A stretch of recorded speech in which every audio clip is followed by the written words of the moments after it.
As you can see, I've got the best clothes on because I reckon I've got one of the U-Butte best jobs that us beekeepers love. Trying to get the bloody wax out of the bloomin' brood comb. Anyway, I've been doing this bloody wax cleaning up job and it's most annoying. I've poured the shit through a hessian sack. I've scooped it off with a bucket. I stole the wife's spaghetti strainer to try and get the bloody wax off the top. Lots of crazy ideas to try and get the wax separated from all the muck that's in the wax. Now, if you're a beekeeper, you know what I'm talking about. So I've come up with this other idea that I'm going to show you today.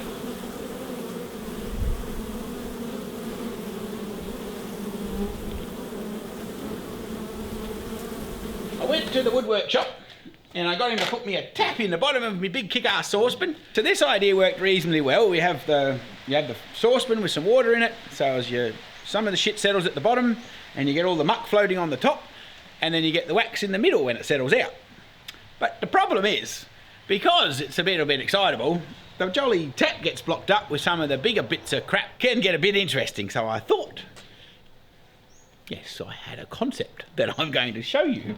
I figure what I really need is some way to keep the shit up the top a little bit.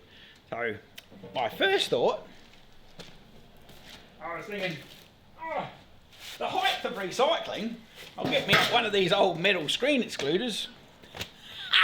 Queen excluders. Could be a wax excluder at this job. Anyway, and I thought, well, I'll sit that up, I'll put that in there. Then, of course, if you come up here, you can see there's bloody great gaps everywhere. And I thought, well, that's not going to bloody my much chop, is it? It would have been in Bush Bee Man style to be the height of recycling. But anyway, that's not going to happen. So I had to bugger that off. So I've been looking around in my very tidy shed, seeing if I could actually find a little bit of weld mesh to stick in my pot. But that wasn't going to happen, so over to the hardware store. I got some little bit of light-ass chicken wire. I guess that's chicken wire, is it? I don't know, what does it say here? It says it's mini mesh. We've got some mini mesh. Look at that scope.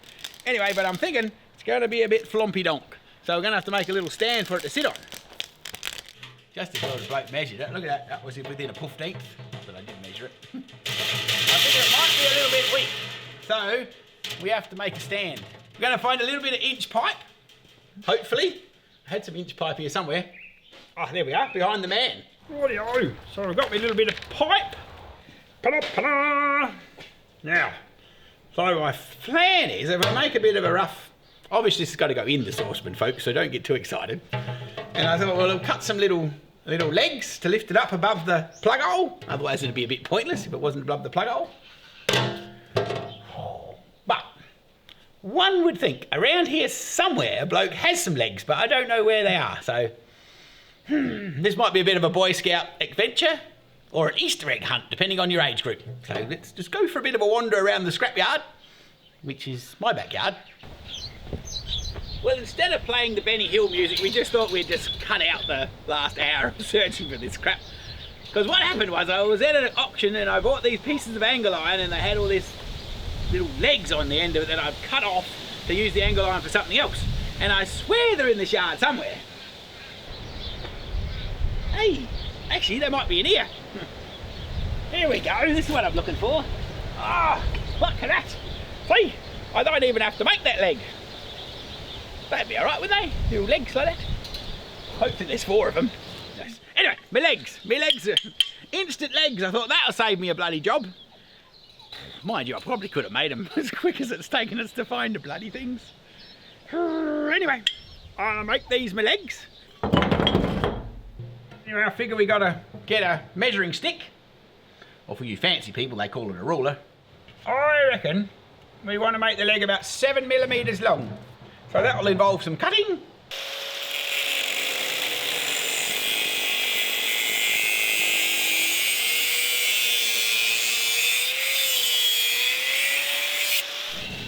I think that's going to work pretty good.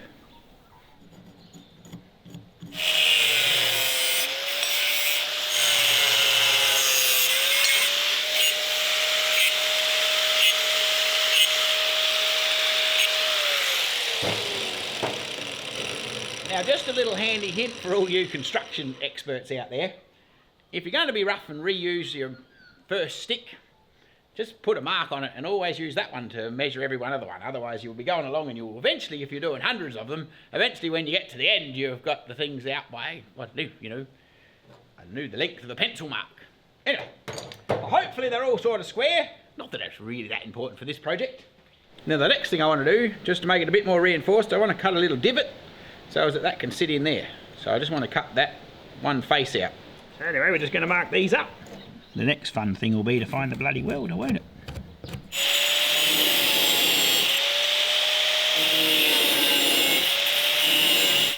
Then we're just going to snap that bit out of there. Oh, God. Tidy that up a bit. I've gone a bit off centre.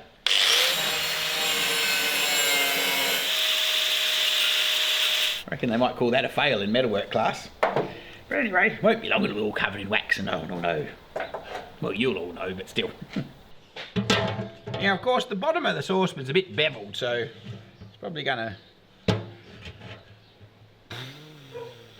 Anyway, we'll come in a little bit and then we'll redo it.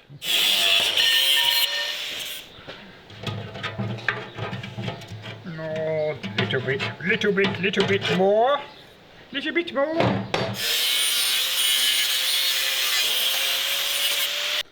Right, and we need the cross. We're going to go that way as well. Obviously less the middle bar. Nah, screw it. We'll weld this bit up first.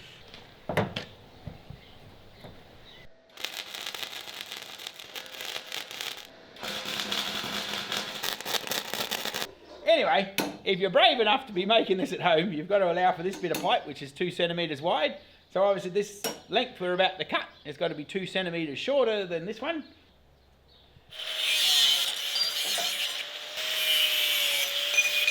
Oh, look at us go. That's bloody gonna be perfect.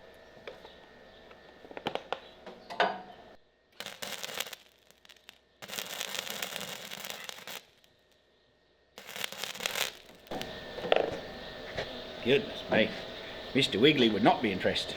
Hopefully it works, otherwise we've had a whole lot of exercise for nothing. So we'll see if we can get our mesh the right shape. In a past life, a bloke would have just got the angle grinder and cut around there and then made a hell of a mess of his saucepan, but I'm older and wiser now, so I'm going to go and find myself a texture and just go with that idea. Hopefully the texture works, that'll be good. We're just going to draw ourselves a bit of a rough ass circle.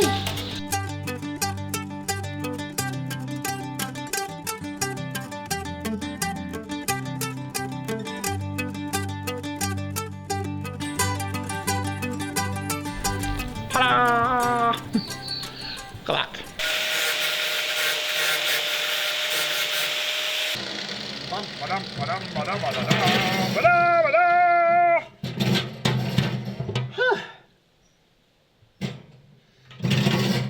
Well, very good.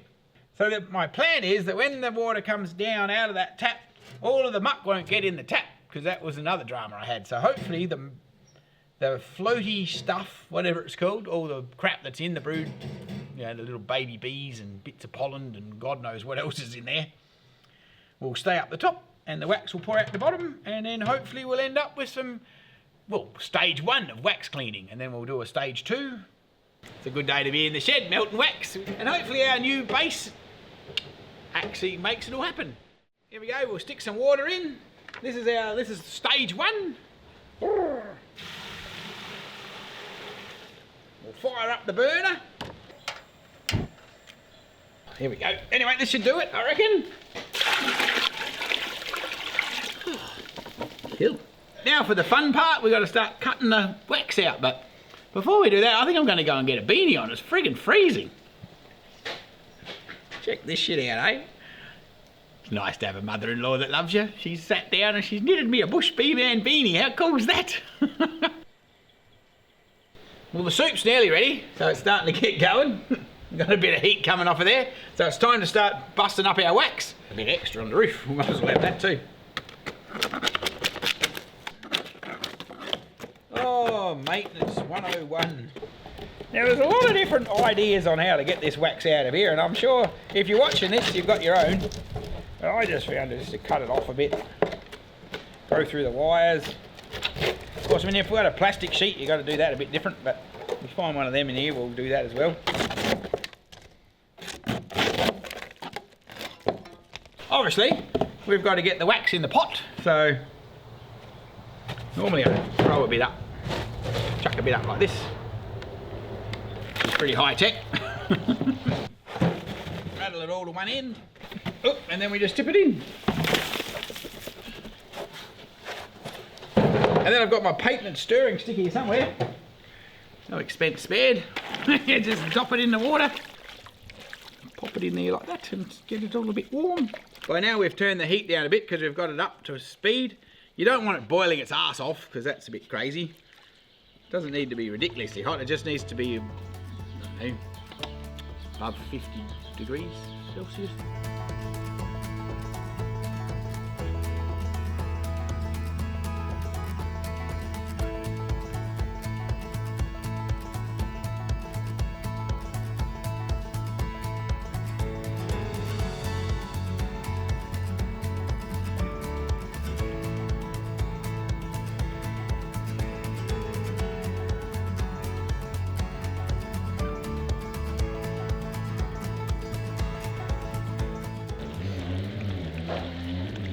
Now, you actually want to let it settle out a little while so it's just got time to relax and sort of find a bit of equilibrium. The first part that's going to come out of here is just going to be mucky water, so you just got to keep a bit of an eye on it.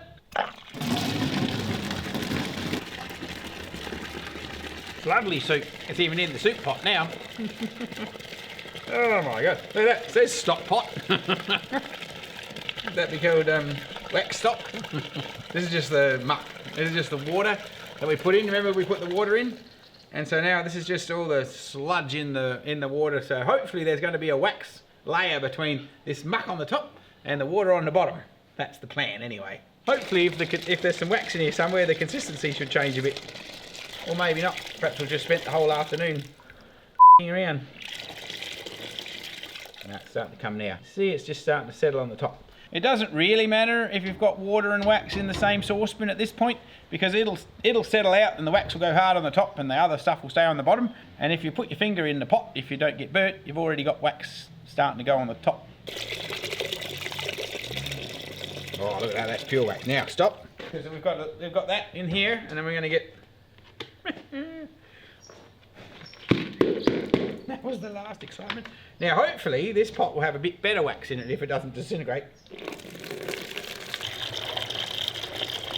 I guess if you got really motivated at this stage you could have a strainer on this bit, but we're going to do it all again anyway, and now it's gone and blocked up, which is what I was trying to avoid with our special screen. Oh well, maybe the whole mesh making thing was pointless.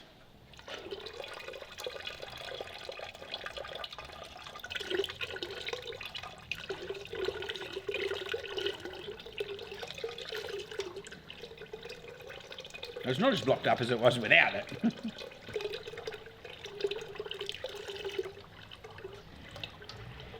It's a lot better option than trying to scoop the shit off the top. That's what we used to do. So anyway, I think this is quite an effective little method. What are we going to put the rest in? What's that? Goodness gracious. Put some more in that pot for a start. That over here, out the way. Shall we put that down there? Now don't put your foot in that, because that could be awkward.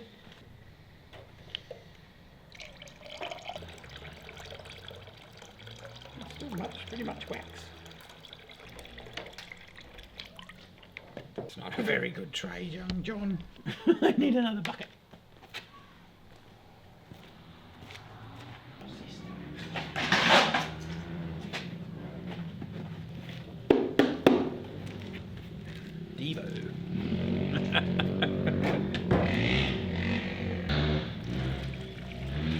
Awesome. Well, I reckon that's pretty good. So, round one over and done with. Everything gets damp this time of year, doesn't it? Come on, you bloody wick. Are we ready? Woo! And we're off.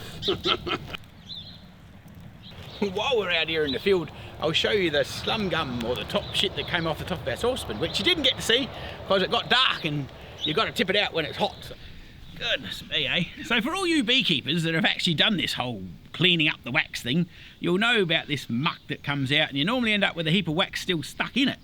But this project, you hardly end up with any, so I thought I'd just show you our slum gum heap of muck. Because if you have a look, there's hardly any wax left in there. So is anybody out there that's actually ever cleaned up this blooming beeswax and brood frames and crap, they'll know that in the slum gum you end up with quite a bit of wax unless you've got a fancy ass wax extracting machine. So you can see there's hardly any wax left in here at all. So, part 2 of the excitement. This is one we did. Then I just tipped it through and I tried to strain it off, and you end up with the muck settling out. And it didn't really settle out very good. So we thought we'd have a comparison between that, because normally you have to chip all that shit off, as you'd know, which you're supposed to do when it's warm, but anyway, there wasn't anybody here to do it when it was warm, so it's cold now. So now we'll see if we can get our next version out of this pot. So then this is the one we did. So as you can see, hang on, shall we get the saucepan out the way, because that's still full of the water. Ooh. There's still a bit of muck on the bottom, but we're going to get rid of that in a minute. But if you compare it to the other option, and you have a look through how clean it is here, and I'll turn them around like cakes. I reckon, if I was to make a judgment call, I'd say I reckon I've done a pretty bloody good job of cleaning that wax. So now we're just going to clean this off a little bit. I think we're going to wash our saucepan. So we'll wash this up, put these back, run it through again, and then we should be pretty right. And then in the next process, we're going to put it in our wicked ass little wax machine. Didn't you see that? Damn! It's hard to get good help. It's truth, there's not much left. The rest is already done. Oh well, the rest is already charcoal. What was that for, Dad? Oh, that was my blooming stick to tilt the box up when I was, tilt the pot up to get the last of the wax out. Jolly heck, I'm not much of a karate kid, am I? It's the truth. Might do something a little bit more intense than a hive tool. Perhaps I'll go and find myself a tomahawk, but anyway, we'll have a crack at this first, so we'll see what sort of trouble we can get into. Don't want to get too aggressive anyway, because that's why we've got to put it back through again.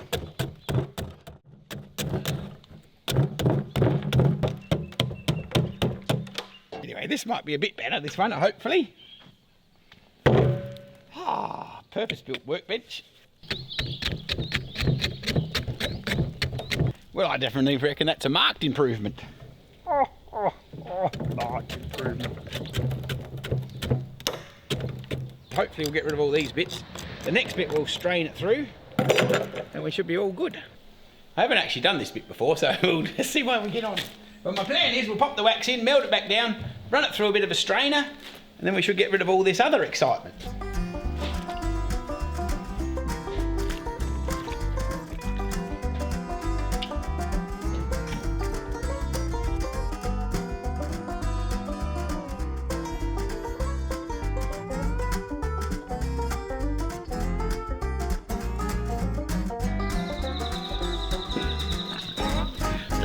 Full of hot wax. When if you were medieval, they used to pour that in a boot, didn't they? Hot wax in a boot or something. Oh, God, that would have hurt. Anyway, we'll just strain off a little bit of the water first.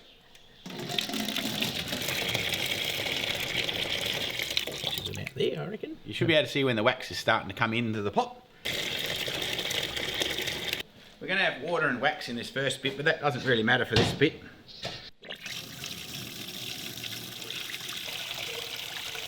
That ought to strain out all our muck, which is my plan anyway, so hopefully we get that to settle out.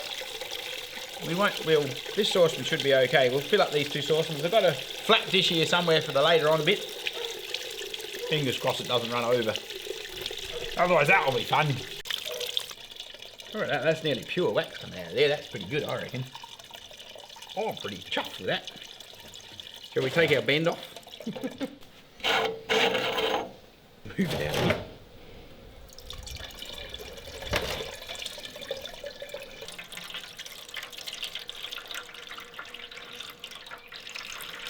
So that looks pretty clean to me down there. Right, we'll tip the last bit through that, so we'll be all good.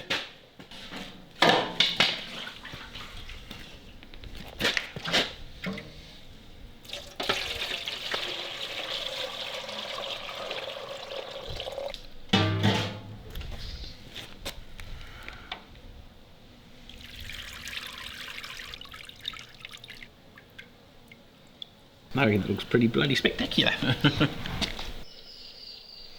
So we'll just let this little festival of wax cool down and turn itself solidified, and then stage 3, and next thing you know it'll be like beautiful beeswax.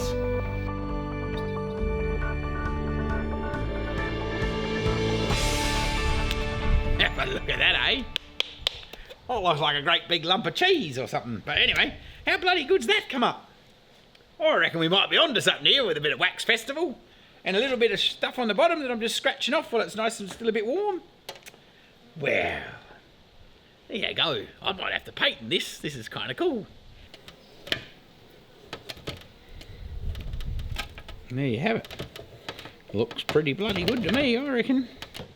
Look at that. So considering this is only stage 2, so we've started there at stage, well, I don't know, that's stage nothing really, isn't it? That was in the big pot, we melted that down, we've got to this bit, and now we might create a product that the wife can use. So we'll just pop the wax in here, and the thing with this is a double boiler, so it's very relaxed heating up.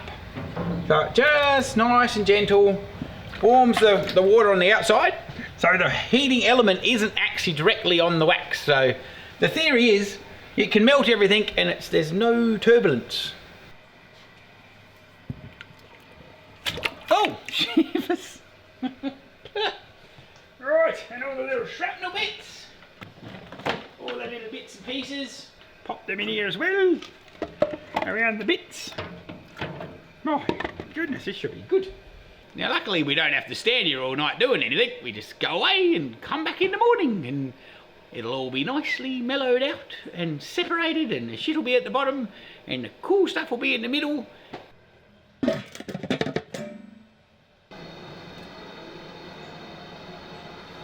Oh, smells bloody good. I don't think we'd want to make soup there, though. That was cool. Look at that. So the plan is that we have a little bit of floaty shit on the top. Hopefully hardly any. I reckon I can see one little bit over here that I might flick out. And then the muck's on the bottom. So we're just going to drain that around this other tap in a minute. And then we should be able to drain beautiful pure wax off of here to pour in our little moulds. And the bush bee man's wife is going to be most impressed, I hope. So, golly gosh, it's a bit of a project, but it should be good. So we're going to open this tap, which if you remember, we've got the water just above here, a little tiny bit, above there, if you can see.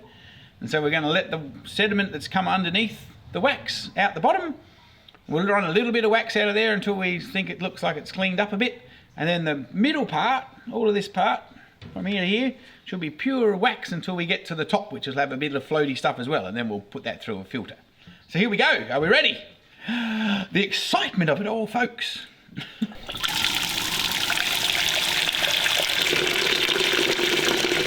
Here comes the crap. Right, stopping.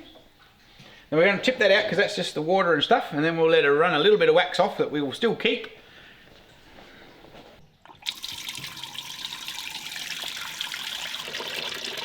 I think that'll do. So these used to have a little bendy tappy thing on here as well, or an outlet, but I've taken it off, so hopefully I don't get covered in hot beeswax. Because it used to get blocked up and then you had to get a bit of wire and poke up there. So now I've just got a patented stick to clean it out with. Are we ready?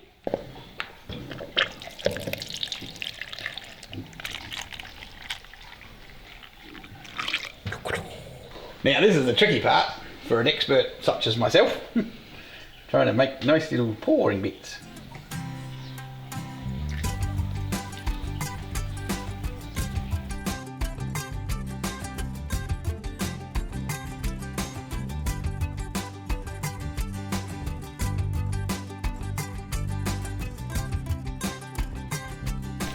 Pop the little darlings out here, make them look pretty. When we get to the quality control officer, she'll be flicking bits out back into the pot. These are very cool little moulds. And they're coming out nice too. Have a look at that. Looks like it's probably meant to be the beeswax soap molds. Heck, hope we're not in trouble when the boss gets home.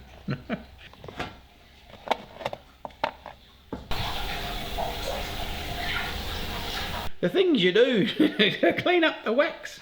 Anyway, we're at least at this point, and this is about, well, I think my involvement is still going to be continuing on, but this is where I'm handing over the in-chargeness of it all to my lovely wife, who's going to take these fabulously clean wax that we've got organised here, and we can make ourselves some lip balm, which is kind of groovy shit, which I really enjoy. Even though you wouldn't believe a bloke would use lip balm, but it's kind of cool. The son-in-law reckons it's great too. He's got a couple of pots. I hope that makes some sense. If you're into beekeeping, give that a go to get some wax yourself. If you're not into beekeeping and you want to get your hold of some wax without any of the mess that went involving to get to this point, click over to the Bush Bee Company website and maybe you can grab yourself some.